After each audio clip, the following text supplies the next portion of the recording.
Recreational needs in Cupertino. Are residents willing to support a bond measure for recreational facilities? What's being done to resolve the parking problem at Monta Vista High School? And the winner is, it's the 6th Annual Civic Service Awards. The Energy Commission and PG&E have tips for winter weatherization. All this and more on this edition of City Beat.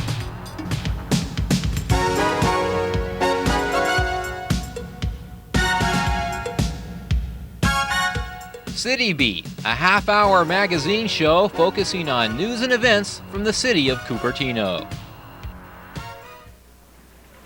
Here at a bank like yours, it's business as usual, thanks to people working together. Some of them mentally retarded.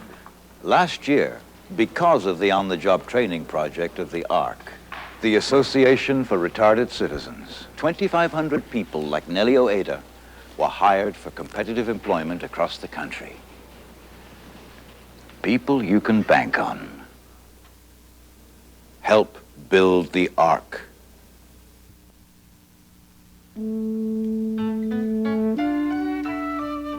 I'm alone now, but I'm not lonely. Oh, for a while I believed the myth that it's all downhill as you grow older. But now I know there are people who need me as much as I need them. Feeling alive is as simple as sharing the experience of a lifetime. For your continuing good health from the American Medical Association.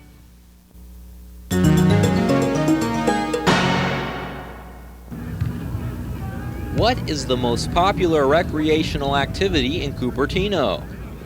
According to a survey conducted last spring for the city of Cupertino, walking or hiking is by far the most common form of recreation within the community.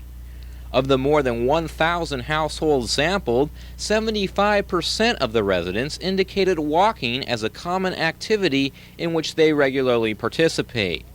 Other popular responses include tennis, golf, swimming, and not surprisingly, ice skating. The 63-page Recreational Needs Assessment Report, submitted last June to city officials, was conducted by Diana Tillinghast, a professor at San Jose State University.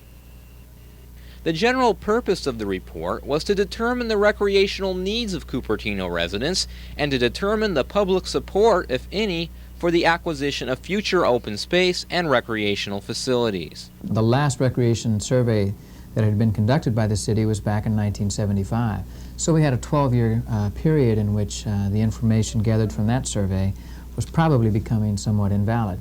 Here in Cupertino, the land values for the properties was escalating so dramatically that there were a number of private recreation facilities and even some public recreation facilities that were being considered for a change in use. And with those two elements, Council felt it was a good time to find out what the perceived recreational needs of the citizens of Cupertino were. Take that shot, Jonathan. The results of the survey indicate that the majority of Cupertino residents, while generally satisfied with the quality and maintenance of current recreational facilities, do favor additional acquisitions. 79% of those surveyed, for example, believe the city should take steps to preserve existing open space for future recreational use. The survey shows that there is a great concern and desire for having open space and recreation here in the community. I think one of the reasons people move to Cupertino is it's nestled right by the foothills, and we enjoy that now. Part of that is Mid-Peninsula Regional Open Space District. Obviously, part of it's developed, but it's a nice setting here in Cupertino. And I think if you look around and see the greenery that we have, people want to continue to keep it that way. But is there really an overwhelming need for additional recreation within the community? Local developer John Vidovich interprets the figures slightly differently. Although the surveys show that people would like more recreation, that's normal. If you notice their satisfaction levels, they didn't reach the height that other communities reached where they were really in need of it. That doesn't mean we don't need more recreation. What it means is that the city council has done a really good job so far of providing it It's hard for me to believe that anyone that would be asked, would you like to see the city acquire more parks and recreation? I can't fathom anyone saying no to that question.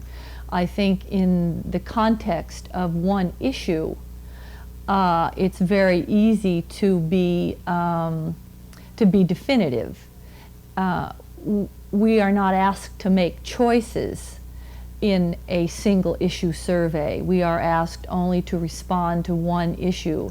Are parks good? Do we want more of a good thing? I think these are obvious conclusions.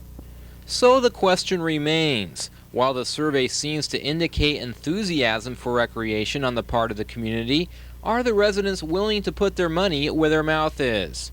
Only 63% of those surveyed indicated support for a bond measure in which residents are expected to pay an average of $76 to $100 a year for recreational needs. Measure K, the general obligation bond on this November's ballot, will require at least 2/3 of the Cupertino vote to pass. If the city is to respond and provide those facilities that the community indicated on the survey they desired, then it was important for a funding mechanism to be developed. We can't afford those facilities with normal courses and normal sources of revenue. We needed to devise a special source of funding.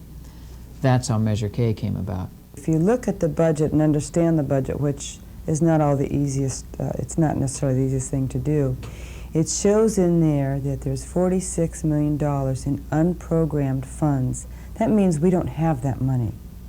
And by the way, that unprogrammed funds, that is for recreation. If we had that $46 million, we certainly would not be going to the voters.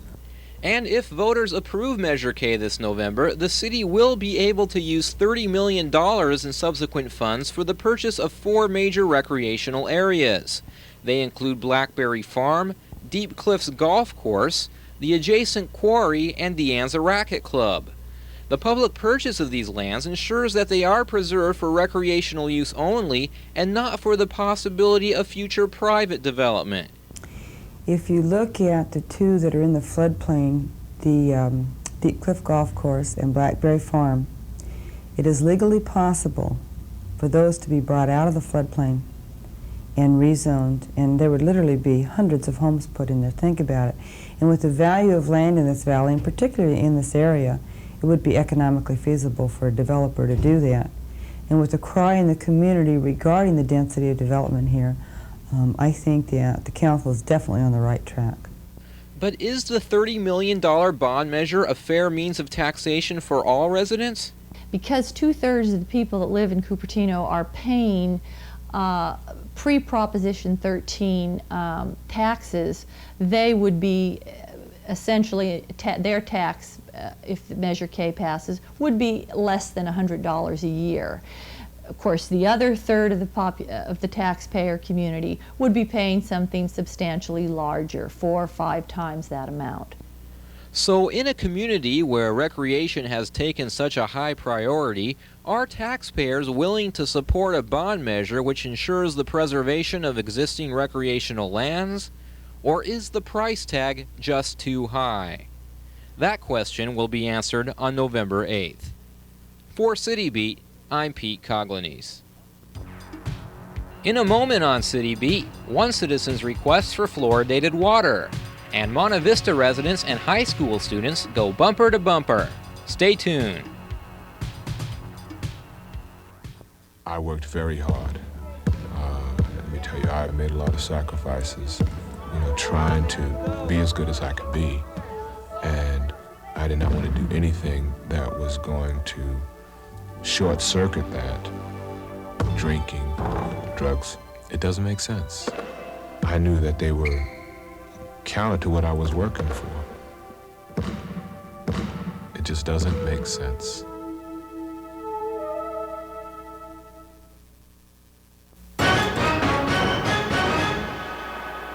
Some of Monta Vista's residents from Orange and Dolores Avenue came to the City Council meeting on August 15, 1988 to request restricted parking for their streets. Number one reason is I think it is for the safety of the children who are going to school every day. With cars parked on both sides of the street now, there's no walking space. for these children. They have to walk literally in the middle of the street, and I think that is unsafe. I've called the school a number of times about kids parking in our driveway. I've come home during the day, and I don't have a parking spot because all the kids have parked. Believe it or not, I have from 12 to 15 cars a day during the school year parking in front of my house. And the trash and the cigarette butts and the Coke bottles and all the debris is coming from the students' cars. I know, I've seen it. One other thing is they park in front of the mailbox, and then the mailman can't get to the mail, and then we miss our mail. So that's another problem we face. And also, they do park in the driveway. So it is a real problem. No matter how much you're gonna discipline them, it's gonna happen as long as you keep those the roads open to parking. So we'd like to discourage that. I've got a boxwood hedge that they basically squeeze their car onto, and it's just the way the street is designed. It's an old street. If I have a visitor, no one can park around my house. If I don't happen to park, don't happen to be there at the right moment in time, like one of my neighbors here, I can't park when I come home. Joanne Barber, assistant principal at Monta Vista High School, explains. There's not enough space in our lot for our student needs, and we had a lot of students parking in the residential area. As you know, up and down McClellan, there was no parking at all on either side. And then, so students would have to go out into the community and park and walk in. There was no room to park in here because everybody else had their cars in there. I mean, there's just absolutely no room at all. So. If there wasn't any parking left here, there isn't anywhere else to park except for on the streets. On November 1st, 1982, the City Council approved a request for permit parking for the residents on Presidio, Fort Baker, and Old Town Court. On July 6, 1987, 5 years later, Noonan Court was granted permit parking. That same year, September 21st, the east side of Orange up to Noonan Court received permit parking also. Byrne Avenue then followed in March of '87. And on August 15, 1988, the west side of Orange to Dolores and both sides of Dolores, 200 feet westerly of Orange, received their permit parking. Bob Vitro, permit parking petition organizer for the east side of Orange Avenue, explains what he believes to be the reason students park off campus. I assumed that they really didn't want to be on campus because they were less restricted by being in the neighborhoods around the campus. They could leave school during school. They had a better opportunity to come sit in their cars and have lunch. And of course, they didn't have to worry about cleaning things up and that sort of thing, but primarily so that they wouldn't be faced with whatever restrictions there are on campus. Monta Vista High School does have an open campus policy, but only for their 40-minute lunch. There's a line from the parking lot, and out they go, and down McClellan to the fast food restaurants, and back up again they come before fifth period starts. When the students were parking in the neighborhood, many consistently congregated around their vehicles, creating litter and on occasion damaging private property. I came home and found 10 or 12 kids standing on my lawn, just standing there at lunchtime. My office is here in Cupertino, down in the town center, so as a result, I do come home for lunch periodically. And even when I pulled into the driveway, they stood there and looked at me. Now, when I did tell them to move, all of them moved except one, to please get off my lawn, they're ruining it, and you can see that's what happened. Monta Vista High School's goal is to eventually remove all restricted parking from the adjacent neighborhoods. We'd like to see that happen, but we're going to ask our neighbors to see how they feel about it. I would be so much against that. I would be so animate.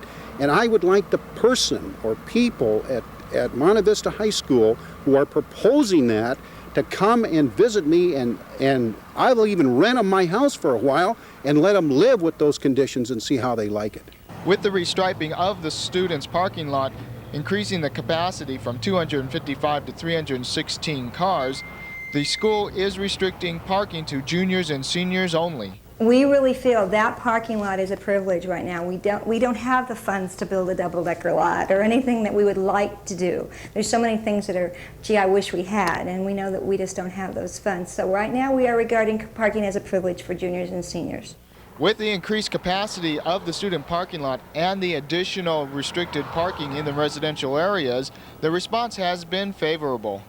It's going to be a little less of a problem, hopefully. It's twice as better because there's twice as many parking spots, and you don't have to park, like if you come in late to school, you don't have to park down on Orange Avenue or whatever that is and get a ticket. So. But the improvement in the neighborhood as a result of the restriction of parking here on Orange Avenue has been absolutely dramatic. I am very pleased, and that's why I would be so upset if somebody were to try to negate that wonderful thing that's happened. Reporting for City Beat, this is Robert Kim. Coming up next on City Beat, weatherization tips that could save you a bundle this winter, and saluting this year's 1988 Civic Service Award recipients. Every minute in the third world, nutritional blindness causes one small child to go completely blind. But this miraculously stops it. A megadose of vitamin A. You can make this miracle happen time and again with a gift to Helen Keller International. $1 a child is all it costs. $20 can save the sight of as many as 20 children. Call now and tell us how many youngsters you will help. Don't delay. They don't have a minute to lose. Let me tell you about America's forever forests. They stretch all the way from Alaska's Chugach National Forest to Puerto Rico's Caribbean National Forest. The national forests are one of America's great national treasures. Young trees, properly cared for, renew themselves year after year, generation after generation. And that's why they're called forever forests. We established the Forest Service back in 1905. Now, the amazing thing to me is that there are more forest lands today than there were when I was president. Even more amazing is the forests are serving more people in more ways than I ever dreamed possible, all because of the miracle of the forest. Visit the National Forest. There's one within a day's drive of most Americans, and get involved with the Forest for Us program and tell people about the miracle of our forests.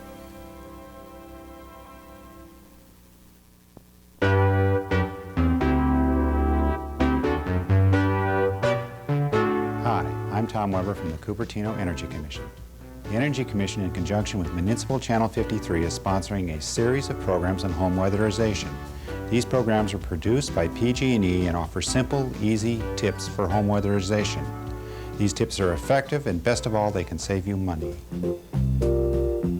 In this program, we'll be taking a look at caulking, what it is and how to use it. Caulk is a material you use to stop air leaks through small cracks, joints, and holes in a house. In this program, we'll be taking a look at loose fill insulation, what it is and how to use it the right way. In this program, we'll learn all about weather stripping doors, when it's needed, and how to install it like a professional. It's knowledge that every weatherization specialist needs.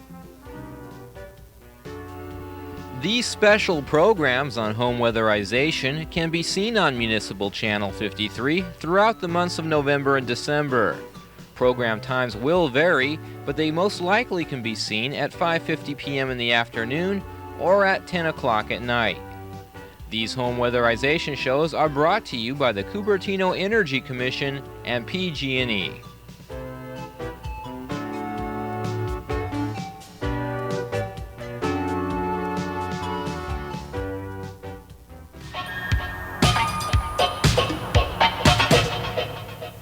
City Hall has received several questions and comments through the Cupertino Scene Sound-Off cards. Here's one letter we recently received. We understand that in Cupertino there is no fluoride added to the water to prevent dental cavities. Why is that? What would be required in order to bring about fluoridation of our water? Several years ago, a proposal to inject fluoride into Cupertino's water supply was discussed. However, it met overwhelming opposition. Since fluoride can be ingested in a number of ways, Cupertinans preferred individual freedom of choice and rejected the proposal for fluoridation. Thanks for your letter.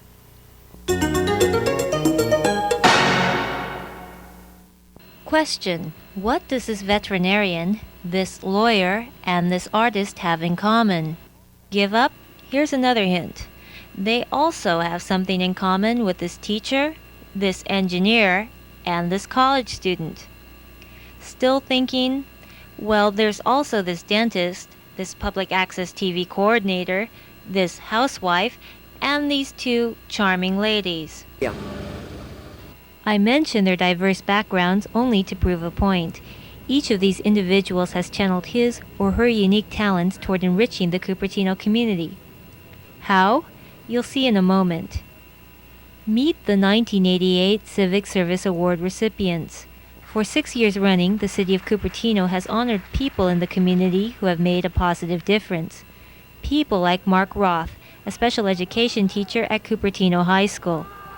Roth worked with the Deanza Optimist organization to form a public service club comprised of many of his handicapped or special students.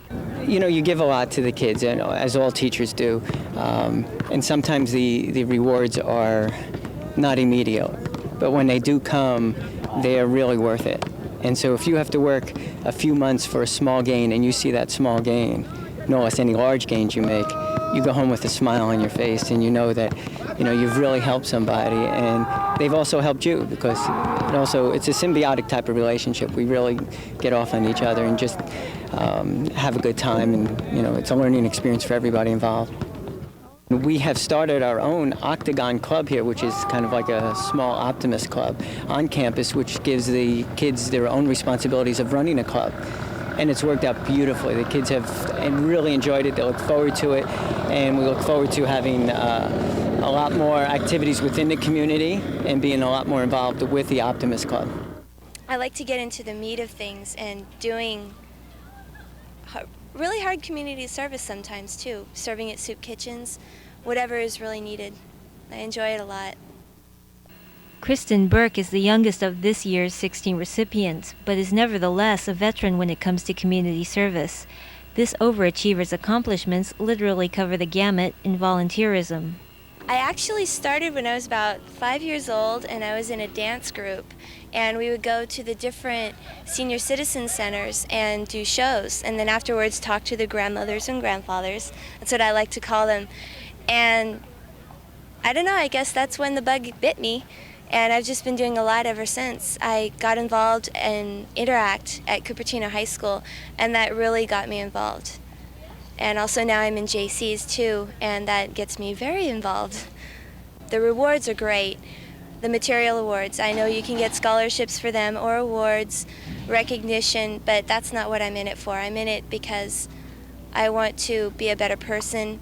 I want to know my world better, and through community service, I can do that. And also getting to know different people from all facets of life. And I don't think you can get that anywhere else but through community service, because that's when you work with the people, the heart of the world. Most of them poor, down in life, things like that. And that's where you really learn a lot. I've learned a lot about myself and the world around me through community service. And that's what I get out of it. Civic Service Awards acknowledge many of Cupertino's unsung heroes. Award nominations are submitted by citizens and are reviewed by an official awards committee, also made up of people in the community. Not everyone who is nominated receives an award, and only 2 of the total number of recipients receive the Distinguished City Award. Last year's City Award winners were Pat Jackson and Margaret Martisich, but this year's recipients are shrouded in secrecy. I'll let you know as soon as it's announced. For City Beat, I'm Helen. There's something special happening in your town if you just take time to find it. It's called volunteering, and it's happening everywhere there's a neighbor with a need. Getting involved is easy. Simply look under social services in your local yellow pages and find something that's right for you. Whatever your interest, all it takes is one phone call. And what do you get in return for volunteering? Do you really have to ask? A message from the Disabled American Veterans, where volunteering is a way of life. Thanks for watching City Beat. If you have any questions regarding any of the material on tonight's show, or if you have any ideas or suggestions for future City Beat topics, we want to know. Address all correspondence to Program Director, Municipal Channel 53, City of Cupertino, 10300 Torrey Avenue, Cupertino, California, 95014. Once again, thanks for watching. And now, stay tuned for the latest additions to Memorial Park. 2 stone lanterns sent from Toyokawa, Japan.